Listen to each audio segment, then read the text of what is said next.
Well, last Wednesday, on the 1st of February, Mr. Imtiaz Sirkott, the CCMA appointed arbitrator in the dispute between Prasa and the head of legal risk and compliance, Martha Ngoye, submitted his arbitration report. He found Martha not guilty on all charges, which in effect nullified the suspension that's been on her for over a year. I've billed this as a message from Martha, so that she can empower civil society with her experience so that we can continue the struggle in 4 broad areas. Firstly, to hold the ANC government's feet to the fire to protect and support whistleblowers. Secondly, to keep the pressure on President Cyril Ramaphosa to personally deliver on the repeated promises he's made that this will happen. Thirdly, the board has very clear fiduciary duties, but has not taken remedial action with respect even to the findings that Advocate Thuli Madonsela made 8 years ago. Never mind what happened in the Zondo Commission. The current board has still not got Prasa back on the rails. Fourthly, we need to bring public pressure not only on the Prasa board but all state-owned entities to stop slow. And it's a variant of the SLAPP suit, which is about the abuse of legal process to actually intimidate and silence. Her colleague, Tiro Holele, is himself still facing an arbitration process for allegations that he was also responsible for some of the same things that Martha has now been acquitted for.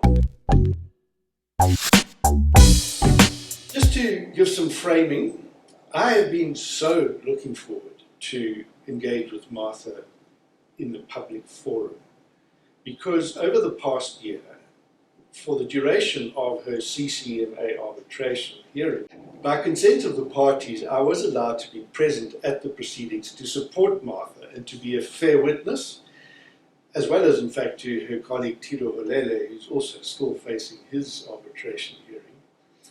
But I was allowed it only if I sat very quietly and zipped my lip. It was an enormous privilege, nonetheless, to see Martha and her witnesses testify and present such convincing evidence that left the arbitrator, as we now know, convinced that she was not guilty of any of the misconduct charges that Prasa had levelled against her. So one way to describe the 3 of them, Martha, Tiro and Fani Dingiswayo, as modern-day prophets. People who read the signs of the times and speak truth to power, especially when it comes to issues of justice to the poor, regardless of the consequences. Now, Fani resigned from Prasa when they commenced retaliation against him, so he went and found another job, but he testified in Martha's defense. And he said that the corporate culture of Prasa had degenerated so much that anyone with competence, confidence, and who was non-compromised was a target for retaliation and intimidation by means of what I now term a slow suit, strategic litigation on whistleblowers. Fani was so convincing in his testimony in support of Martha that the Prasa Council chose not to even cross-examine him, which is a bit unfortunate because I was so looking forward to seeing how this clever young lawyer was going to handle it. Well, let's get straight into it. And Martha, before we get into the legal and political issues around the case, how do you feel about my characterization of you? Well, I think, John, from what you said, I don't like injustices, any form of injustice, and would really do whatever it takes to make sure that when things are unjust, I raise them and they're done.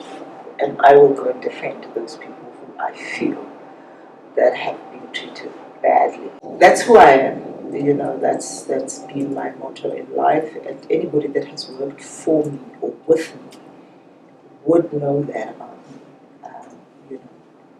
So yeah, I guess at the end of the day, it does characterize one, because if I see something that is wrong, I will not keep quiet about it. I will say it, and I've been in a lot of trouble. I was reflecting on it, in fact, the other day, and I thought, throughout my career, from articles, being practicing and working for banks, and the one state-owned enterprise, Transnet, I had never actually been accused of any wrongdoing or, misconduct. It was only when I got to Prasa that I started building up, this negativity against me. But it is what it is, and it was not going to stop me from speaking up against, the injustices and the corruption that was happening within the organization. Yeah. Let's get a look at a bit of the overview of your career at Prasa. You started work in 2011 there, and a CEO of Intersight, which is one of the subsidiaries of the Prasa. And according to one of my sources, you excelled in getting revenue into Prasa so as to reduce the state subsidy that needed to go to Prasa and take pressure off the fiscus.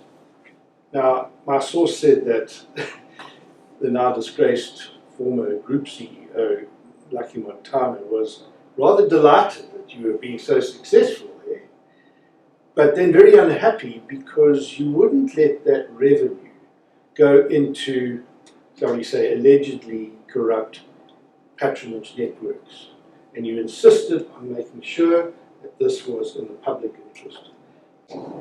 How do you live with that? Well, look, I mean, when I joined Intersight in 2011, in fact, I came in as an executive in the office of the CEO at the time. So I didn't come in as a CEO of Intersight right from the onset. So I worked in that office for about 8 months, and then I was given the position of the CEO. But I applied for it, when it became vacant. And yes, I mean, the idea for Intersight was to leverage on Prasa's assets and to, come up with ideas where revenue would be created. Because at the end of the day, Prasa is not an entity where you can expect the organization to be profit-making. Nobody, nowhere in the world do you find organizations that are running commuter rail transportation systems that are expected to be profit driven. So we obviously came up with projects and ideas. We were kind of think tank of Prasa, and we did come up with very good advice on how revenue can be generated within Prasa. Yeah, and we were successful. I mean, for as long as I had been at Intersight, there were profits for the number of years I was there. When it was realized that we were coming up with all these projects, they were taken away from us. And they were made to be projects that would be run rather by divisions within Prasa. And we knew what was happening at the time. So, yeah. So your vigilance there, but the point which finally it made it at your arbitration hearing, competence and confidence and non-compromise. Yeah. It looks to me very much like that you didn't fit the corporate culture. But let's also still stay with the history a bit, because it wasn't just you that was noticing things were going wrong in Prasa. The public protector investigated, and in her report in August 2015, and that report derailed, did have the effect of getting rid of Lucky Montana, and eventually the board was reconstituted under Popo Molefe. And we were all hoping that the Prasa train was back on the rails. I imagine that report had a big impact on you. Look, it did. At the end of the day, I mean, these were matters that had happened and transactions that had happened before my time. But obviously, in light of the Public Protector's report derailed, she had made quite a number of recommendations of what needed to be done.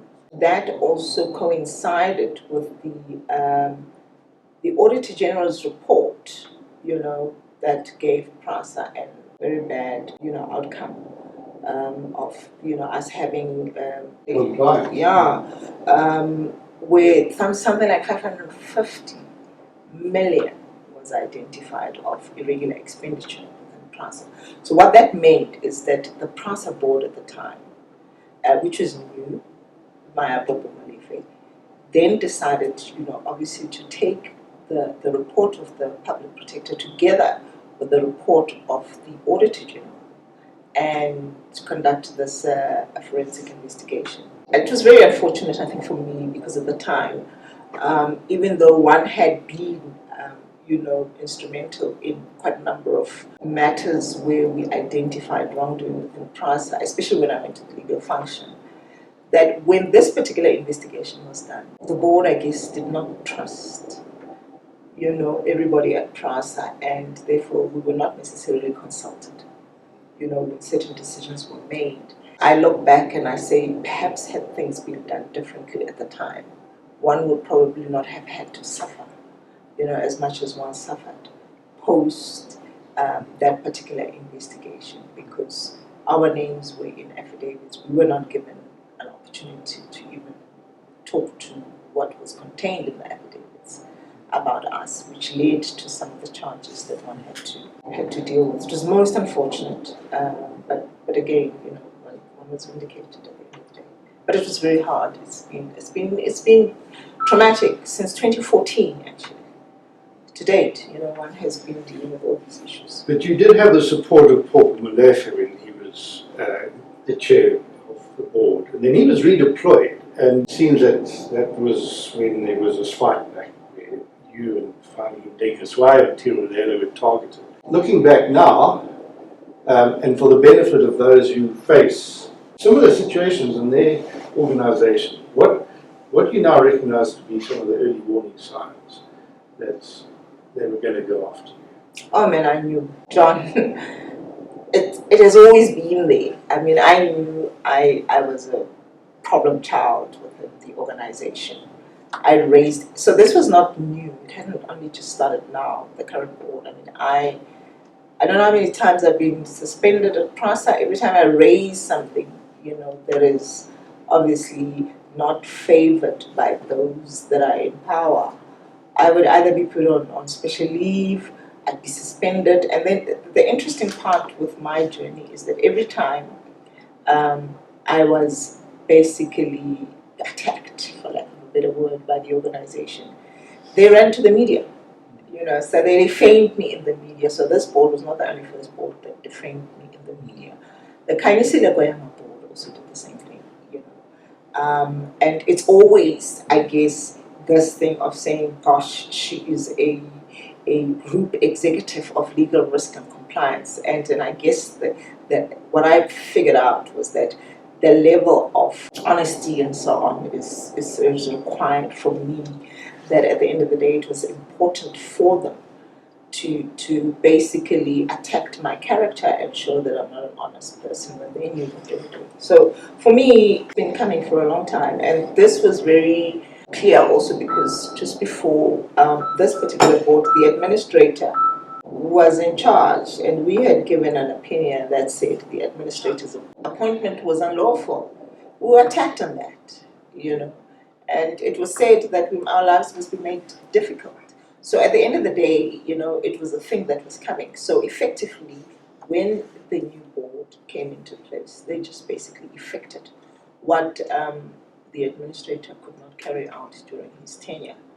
So I had expected it, and when it happened, I knew I was the target. I want to ask Geoff, your lawyer, to give us some thoughts from his perspective now, because you took on this case midway into the process. And you're a labour lawyer of some distinction. You did a master's degree in labour law. Give us a sense from your perspective of why this is such an important case, and then we'll talk about what actually happened. Well, I think it was important for a number of reasons, but at least as far as I saw it, it represented to an extent where an employee is subjected to litigation or legal processes on multiple fronts simultaneously, and whether their case is good or their case is bad, they end up in a position where they cannot essentially defend themselves just based on their means, on their resources, especially if you are dealing with an entity, a state-owned entity, which effectively has bottomless pockets. So I think that was one thing that was important for me. The other was, and of course this became something that was quite a big bone of contention in the arbitration, but at least for us, and the way we always saw it was, there was a very clear, straight line between the work that Martha had done at Prasa, going back all the way to 2015, but more importantly, I suppose, her evidence at the Zondo Commission. Of course, that was something that was not really dealt with in the arbitration award for very technical reasons. But I think that it's also important to show that with an employee who wants to, if there are other employees that want to sort of blow the whistle, stand up against these things, that these entities are not invincible and they can be beaten, provided you think about things carefully and strategically and use the law in a very focused, efficient way. Now you say there were technical reasons. Were there not more strategic reasons? And I don't want to get right into sidetracked into the thing, but it certainly from our point of view, it just sounded extraordinary that initially Martha was charged for bringing the board into disrepute and Truss into disrepute for having testified at the Zondo Commission. And they did eventually withdraw that as almost like trying to make out that they were being generous. Yes. But it seems to me that the reason they did is they realized that they were only going to dig themselves more deeply into a grave, because after all, you had two other people testifying in support of you, and the people trying to defend themselves. They didn't use the opportunity to rebut anything you said with any degree of confidence. The deepest sentiments that were expressed by the Chief Justice himself about the need for protection of whistleblowers. Well, I think just to be perhaps a bit somewhat, I don't know if pessimistic is the right word, but realistic, is that it's very easy for someone to say, we need to protect whistleblowers. And it's very easy to say, it's very terrible the things that happen to whistleblowers, we need to change things, we need to improve things. That's not something new, at least in South Africa. Whistleblowers have been around for a long time here, and calls to reform the law, especially the Protected Disclosures Act, is not new. People have been saying that for many years, but nothing's been done about it. I obviously support what the Chief Justice said in the Zondo report about that, but the whistleblowers are getting a lot of moral support and kind words, but not much action and not much support in terms of tangible support. So I think that that's something that needs to change, but definitely something that needs to change is perhaps certain ways in which the Protected Disclosure Act is written, and perhaps also the Labour Relations Act. And perhaps, it would be, and I'm just thinking off the top of my head, worth exploring things such as creating perhaps a specialized body that would be similar to the CCMA, that would perhaps be staffed by very specialized commissioners to just deal with protected disclosure cases. Something like that. Something like that. Yes. And the other big success story, which is my hobby horse, is that the Constitutional Court has now ruled that SLAPP suits are an abuse of legal process, and that we've now got a precedent that says in South Africa's law it is an abuse of process, it's vexatious, and it's improper for litigants to pursue legal avenues simply with the interest of trying to intimidate and deter criticism. So we've got that really in the bag. And I would like to suggest, Martha, that you might not realize it, but your story is actually also now pushed the envelope still further, so that hopefully those, the would-be villains who want to intimidate and corrupt corporate and state power interests, are now going to have to start thinking a little bit more carefully about whether they embark on this course. Well, John, I think for me, Geoff spoke about, these organizations that have got deep pockets and so on. It hasn't only happened to me, it continues to happen to a lot of other people out there, So it's not stopping. It's very unfortunate because at the end of the day, I don't even think that these organizations have an appreciation of the impact that these litigations have had on our lives. They don't care, It continues to happen because it doesn't affect them. It doesn't affect them because the monies that are used are not coming out of their pockets. So they don't care. They wouldn't care to then, tomorrow again pursue somebody else still under the same, circumstances. I mean, if you look at the SARS case, for instance, it went on forever. And it was only because also civil society got involved in seeing the injustice and saying this must be rectified, that SARS realized that it needed to do right. Did Prasa learn from SARS? I don't know. I don't think so. Well, not yet. Let's give them maybe Well, they I will don't now. know. I think Prasa's going to learn from this judgment. Well, because my thing, John, is that what was interesting for me, there were two cases, two ladies within SARS who were dismissed at the time under whistleblowing circumstances. The advocate that dealt with that case sits on the Prasa board. Yeah. And he actually recognized these employees from SARS as whistleblowers. But it wasn't to be where I was concerned.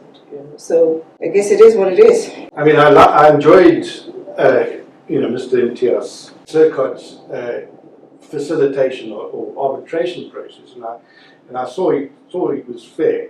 It did surprise me that in the award, he said he can't make any finding about this being occupational detriment under the PDA. He said that's not where his mandate and his powers comes from. This is purely in the Labour Relations Act. So he felt he didn't have jurisdiction there.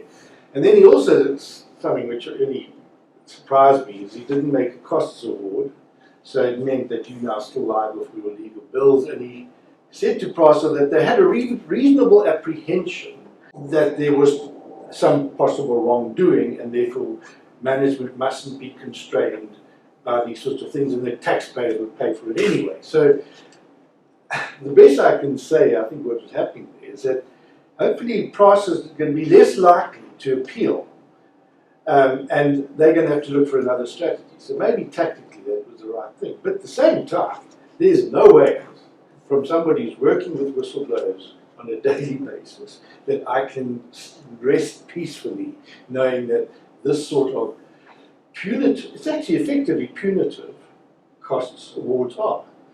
The fact that you are now virtually bankrupted, and you've got your credit rating, say a bit about what this has done for you. The most unfortunate part, John, with this, and Geoff will speak to it, is that at the time when we entered into this arrangement with Prasa around us no longer going to the Labour Court, because we knew, and our attorneys had advised us that from the CCMA, because we started the CCMA, the CCMA didn't have jurisdiction, therefore it awarded us, the right to go to the Labour Court for this, that we were on the right track. But I guess, when you're trusting and you're hoping that things will be You want to promote goodwill. Yeah, so that's exactly what we did in the circumstances. And I think when we looked at it with my lawyers, we saw it going to be working in our favor as well. Because remember, we were worried about the chairperson that was appointed by Prasa at the time. So we didn't feel that there was objectivity and independence as far as that it was concerned. It really did concern us. So this particular agreement allowed us an opportunity to then say we will then choose an arbitrator who we believe will be independent, and that was what was important. It was surprising for me when I was quizzed on the issue of protected disclosure and occupational detriment. That I found that Prasa is now reneging on the agreement that we had entered into, and it just took me off, and I left it to my lawyers to deal with because I didn't want to get involved and entangle myself in legal argument with their counsel. But at the end of the day, we did ask for a cost order, and I think with law you've got to, unless you've got authority to substantiate your argument, it becomes a bit difficult. So we knew that, yes, perhaps the arbitrator, in terms of his argument that he doesn't have jurisdiction, he couldn't fight it. He didn't want to fight it also unnecessarily. But in light of everything else, we then requested that, look, with all that has happened, that we be, at least the issue of costs be considered. Also considering the fact that the issue of the PDA was allowed to be dealt with in the disciplinary hearing. Geoff speaks about legal technicalities. That's what they are, John. What I can say, one of my friends who's a sometime acting judge said that he always writes his judgments for the benefit of the loser. Because the winner looks at the last order and they go and have a party, whereas the loser is the one that and I did see it within that award. There's a lot, and I think in that sense, the Prasa board was justifiably given a little bit of time to really let it sink in. But at the same time, your suspension was lifted by definition that you were found not guilty, and you turned up at work last, Friday, Thursday. Tell us what happened there. Yeah, I mean, I think maybe Geoff tell the story, because sometimes I went with Geoff. Yeah. On the advice of my attorneys, it was you got to rock up for work, you got to go. I think I also was feeling a bit vulnerable, and I was really going alone. And when Geoff came with me, I felt, better and protected. But I think Geoff just saw it all happen, and maybe you can explain. Well, Geoff, you tell us about it. I'm envious, man. Why didn't you let me come with my camera? Well, I think sometimes a camera can sometimes make things a bit hotter than they need to be. Yes. I suppose it's quite simple. As you know, Martha was suspended after she was charged.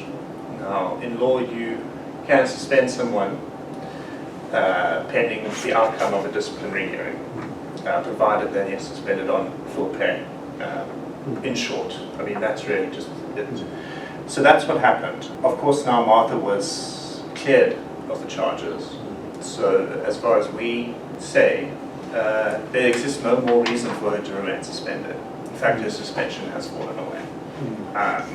Depending on where we go with that going forward, we'll decide that in the next few days. I don't think there's much more I can say about that. But to put a long story short about what happened with going to work was, Martha said we went to Prasa's head office. We signed in, reported for duty, requested for someone from the CEO's office to come and meet us downstairs so that we could report for duty. There was a bit of a delay upstairs. I'm sure there were some discussions going on upstairs. And then we were just informed by one of the secretaries that the board, in essence, was still studying the decision and requested some more time before engaging with it further. But I gather that there were quite some support from you, if not from the board and from the top level of the management, that there were plenty of people who were thrilled to bits. Tell us about that, Mark. Yeah, there were people who were very thrilled. I mean, it was very noisy at reception. And people were very happy to see me back. And they just wanted me to come back, from the staff's perspective. And they thought it was happening, I've worked with all those people and they know the type of person I am. And I guess they were just very thrilled to see that this had happened. And were willing to show it right there and there, I mean, I had to say to them, guys, you're making too much noise. This is the reception area. You still have to behave, that type of thing. But they were giving me hugs. They were, if anybody had a camera to record that, it would have been something else. But people were very happy. I can imagine why, because I want to just quickly tell you about an experience I had which sensitized me to what was happening in Prasa. It was one of those spontaneous things. I was at some public meeting that 702 had arranged about, I can't even remember what it was about, I think. And there was a guy there who I found myself sitting next to. We got chatting, and after the event I said, well, what do you do? And he told me that he worked for Prasa, but that he was on suspension. Anyway, cut a long story short, we spent about 2 hours in conversation, where he was just telling me how, even though he was getting money, getting a salary, he said he had to drop his daughter at school, and she was ashamed. She said, "But what does Daddy do?" And her peer group were all wondering why this man was not going to work. And he said it affected his self-esteem and his self-confidence. And he said, and he'd been in suspension for over a year. I think he was going in 2 years. Because he had refused to sign off on something similar to, and he just stood his ground. It just sensitized me, and I've stayed in touch with him, and I know that he's thrilled to bits, and a lot of people like him, good people in Prasa, who really do want to do an honest day's work. One just hopes that the deeper lessons will now be learned at the political level. The Minister of Transport's about to probably be relieved of that job, and hopefully President Ramaphosa also reads this judgment in this arbitration award, and that a person is appointed to cabinet that actually does get the passenger rail back on the tracks. Yeah. Thoughts about that? I mean, do you want to talk about the politics of what needs to happen? I'd rather not. No, I'd rather not, John. I've always said I'm not a politician, and I leave politics to the politicians. As I said, being a professional, going in and doing what is right is all that I've ever wanted to do and have done. And you weren't just there to be you weren't a whistleblower. You were there to do your job. I mean, this is the other interesting thing is this label whistleblower, as if you're an activist who's snooping around to try and find out what's wrong, to expose your enemies. No, you were just doing a professional job of work. It's interesting because this weekend a friend of mine said to me, I actually like the term corruption buster and not whistleblower. And because that really says who you are and what you've done within the organization. I had not thought about it that way. But I can't say what the president is going to do. I mean, I guess you just have to wait and see. Politics are what they are, and people get given mandates and so on. But well, your colleague Tiro likes the term, which I coined about witness bearer. So in our writing, I put WB, so you can for witness bearer, whistleblower, because, and it's funny, I suggested that word based on something that my friend Sazonke Msumang writes about in her book about South Africa doesn't need heroes, it just needs friends who love you and bear witness to what's going on and carry that burden of bearing witness with you. So that's a much better way of characterizing, because then it eliminates those categorization between are you an activist, a whistleblower, or even a journalist. We are bearing witness and we want justice. Karen Moore, she's now, the other acronym I use is the SLAM suit, Strategic Litigation Against Media. And so all the strategic abuse of the law, we are now, in a sense, had the actual beneficial effect of uniting voices from different places to collectively bear witness. And the Tiro, I just loved the point he made, and I hadn't this in mind initially. He said, we're also bearing witness to the good things that happen. And we need to amplify and recognize that there is also, out of this phoenix, something is going to be arising because it's latent within it, something creative. And that's really the role I was a witness bearer watching you at the arbitration. And I just wish in future we use that facility more and more so that there's a sense of people, of accountability, that people know that that we have a Bill of Rights with allows freedom of expression, access and open justice. We've got to ensure that ordinary citizens just go and watch what's happening. In all this, John, I mean, I think one is really grateful. Geoff has been with us relentlessly on this matter, and in the firm, he ran with it alone.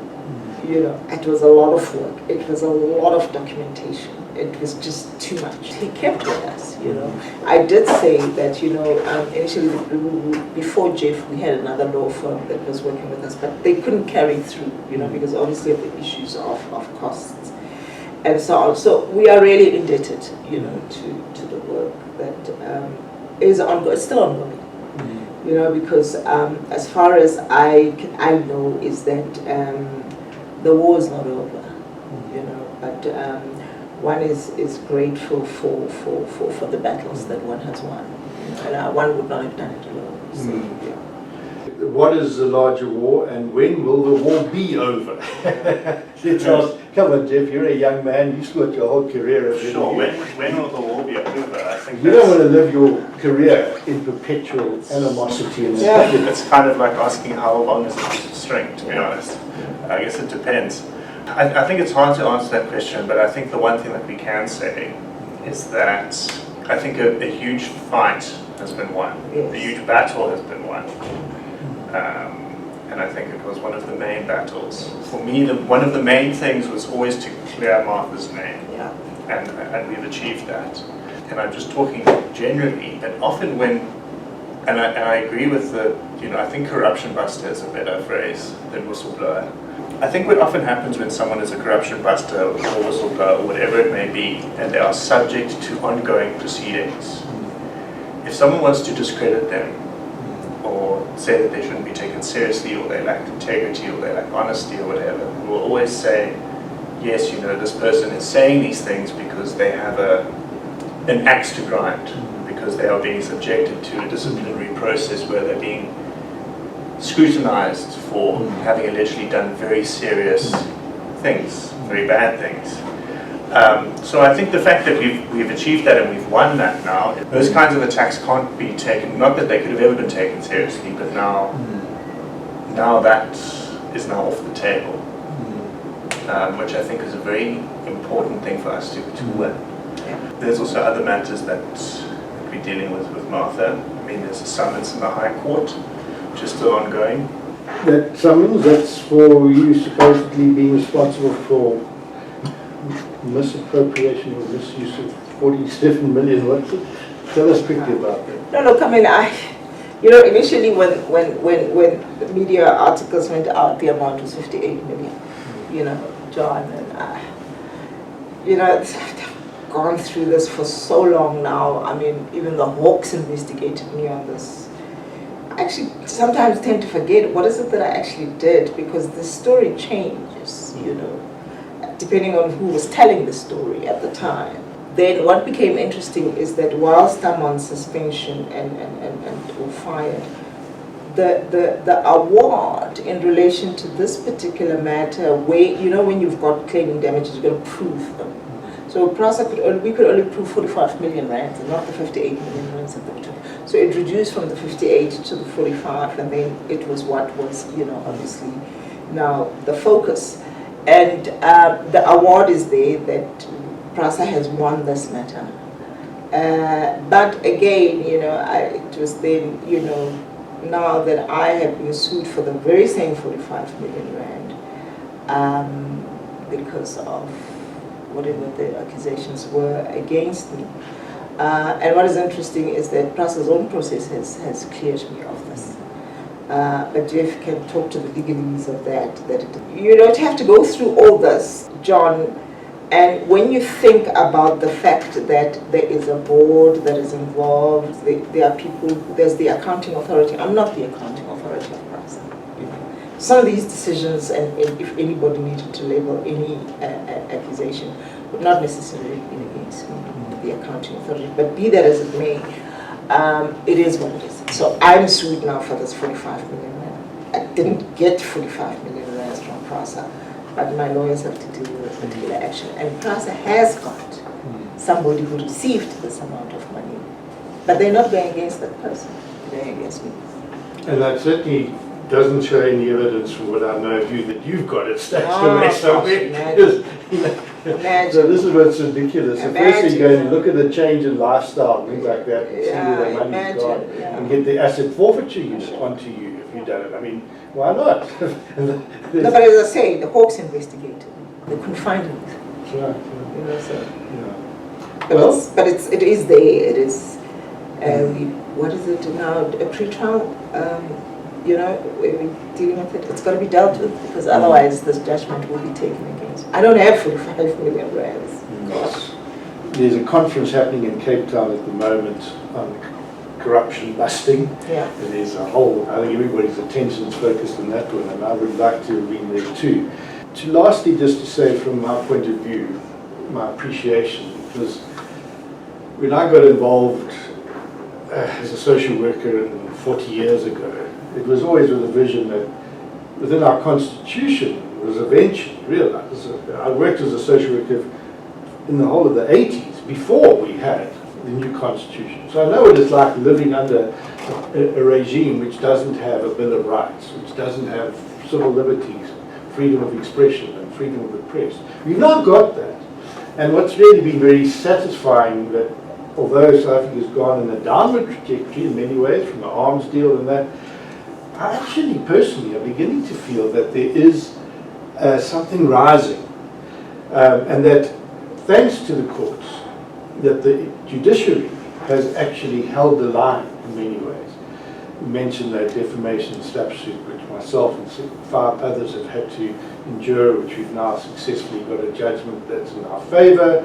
We've now got to recognise in South African law abuse of legal process as a no-no, and that there's a willingness to make sure the playing field's well levelled, and that people with deep pockets don't just simply make lawyers rich at the expense of those of us who seek justice. So I do see that there is potentially a tide to change, but we need another good test case. And from my point of view, I just wondered whether once Tiro's story is now told and his arbitration is over, whether there's a need to some sort of have almost like a class action process with a number of whistleblowers and state-owned entities in particular, who then basically go to the Equality Court perhaps or something and say the PDA is not doing its job, it's not being properly used, it needs to be overhauled. Because I'm not sure, and one of my friends, attorney, says, to ask for the legislature to actually overhaul the PDA is like asking turkeys to vote for Christmas. Now, that cynical view, maybe, but I do think that there's space to ensure that we win the war, to ensure that we don't have defeat snatched from the jaws of victory. To use another way of putting it, to ensure that once we've won the war, how do we secure a durable peace? So be philosophical about this. Inspire those other clients of mine that are coming to me distressed and concerned that is this worth it? Is it worth it? I mean, I definitely think that it's difficult for me to say whether it's worth it for someone. The only person I can really say, because at the end of the day, it's not the attorney that has to deal with the emotional trauma and the effect that it has on someone's family and so on. But look, I suppose the alternative is that if people don't talk about these things and don't come forward and engage in whistleblowing or corruption busting or just stand up for what's right. I know it's extremely cheesy, but the only thing that's required for evil to triumph is for good people to do nothing. It's only through people actually putting themselves on the line and making those sacrifices that you avert far greater harm. But that being said, like I was saying earlier, I do think that there are major problems with the framework that we have now for whistleblowers. I think that needs to be reformed. Whether part of it will do it of its own initiative, or whether someone has to bring some sort of potential constitutional challenge to the PDA or the LRA or something along those lines, I suppose that's someone will have to consider at some stage. But well, I'm already considering it, and just looking for a good case where I can have my day in court as a witness on the witness stand to just tell the story about what shocking abuse people go through. Problems with the PDA, like I said earlier, are not new. They didn't start when Martha went through this or when so many other whistleblowers have done it. I'm not going to say that the PDA is completely atrocious, because it isn't. But I think that there isn't much of a appreciation about what it's supposed to do, how it's supposed to be interpreted, how it's supposed to be applied. It goes all the way to the courts, down to the arbitrators, to chairpersons of disciplinary hearings. Compared to another country like the United States, where they have a very comprehensive whistleblowing protection, and even to an extent what they have in the UK. So I think that that is probably, to maybe just close on it, is that there needs to be more of a sort of a systemic change in the whistleblowing legal framework. It's not something that can be changed on a one-by-one basis. I think there needs to be a complete overhaul to identify where are the problems, what can we look at, what other countries have done well, other countries have done bad, and then let's put it in and create that framework here. Yeah, and we can't have the constitutional court and the judiciary run the country all the time. Sure. It does need to have proper legislation and competence and confidence. But Martha, any last thoughts from you? What do you want people to know and take away from your experience? As what do good potential whistleblowers need to think about? Yeah. Look, it's not easy. It has not been easy. Unless you've got the support, John, to be able to go through this, you are never going to survive it, So, I owe a huge debt of gratitude to my family, to my lawyers, to friends who believed in me, and who helped me navigate these choppy waters, Huge debt in money, as we say, to lawyers, that one is still, paying for. It's been a very expensive fight, and I'm still paying that debt. So if you want to go into this thing and you got to know that it's not an easy journey to go through. It is tough, People look at me and they say, gosh, you're still standing. And if I had not received the support that I have, and look, I'm a Christian and I believe as well, I pray, and I know a lot of people have prayed for me, that once you know your truth, it'll always be there. Nothing will ever change your truth. So just in conclusion, just to say that being a whistleblower is something that most whistleblowers don't choose. Most of us find ourselves being whistleblowers that are never ready emotionally and financially to fight people who are not personally, financially invested in the fight. And that's key. It's very taxing. It is what it is. But as I said, this victory for me has brought a lot of peace. Honestly, I sit back and I'm like, I'm so, happy that I have been vindicated. And the legal process is you never know. Once you take something to a third person to deal with, you don't know what could happen, So I'm finding I'm really at peace. But also that peace has made me very fatigued. Because all that, energy that was put in this. I mean, there were times when I would say to Geoff, I'm not reading this.